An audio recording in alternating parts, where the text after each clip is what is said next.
कानून मंत्री ब्रिजेश पाठक आज अयोध्या पहुंचे, जहां एक निजी कार्यक्रम में भाग लिया। इस दौरान ब्रिजेश पाठक ने 22 फरवरी को पेश होने वाले बजट को लेकर कहा है कि भारत सरकार कोरोना के बावजूद एक संतुलित और बड़ा बजट पेश करने जा रही है, जिसमें शिक्षा, एग्रीकल्चर, स्वास्थ्य पर विशेष ध्यान दिया जाएगा। ब्रिजेश पाठक ने बताया कि अकेले कोविड-19 टीकाकरण के लिए सरकार 35,000 करोड़ रुपए का बजट जारी कर रही है। बजट में किसान, महिला, युवाओं सभी को महत्व दिया जा रहा है। इतना ही नहीं, इस बार जो बजट पेश होगा उसमें 75 वर्ष से अधिक आयु के व्यक्ति को आयकर रिटर्न भरने की आवश्यकता नहीं है। ये बेहद संतुलित और कोविड काल के बावजूद एक बड़ा बजट पेश किया जा रहा है। उन्होंने कहा कि मध्यम वर्ग के लिए प्रधानमंत्री आवास योजना, उज्ज्वला गैस योजना सभी को विस्तार दिया गया है।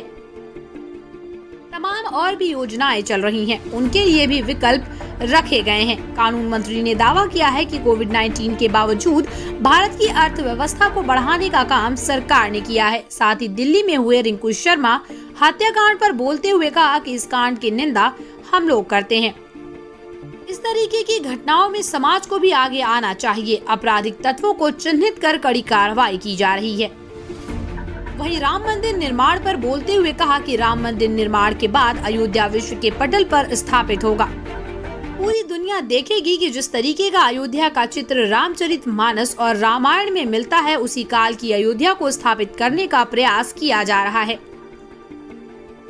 बजट को लेकर कितनी योजनाएं आम वर्ग के लिए होगा, क्या क्या इसमें?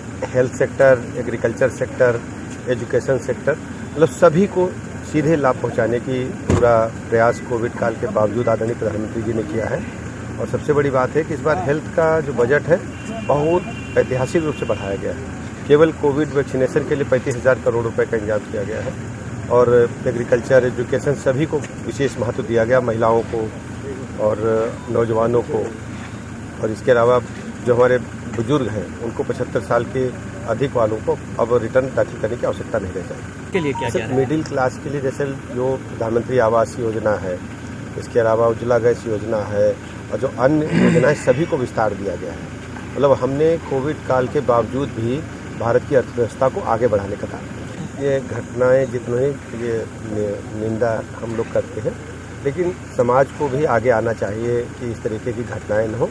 और जो अपराधी तत्व हैं उनको हम लोग चिन्हित कर रहे हैं, कड़ी कार्रवाई करेंगे। अयोध्या विश्व पटल पर जाएगा, विश्व मतलब दुनिया इसको देखेगी।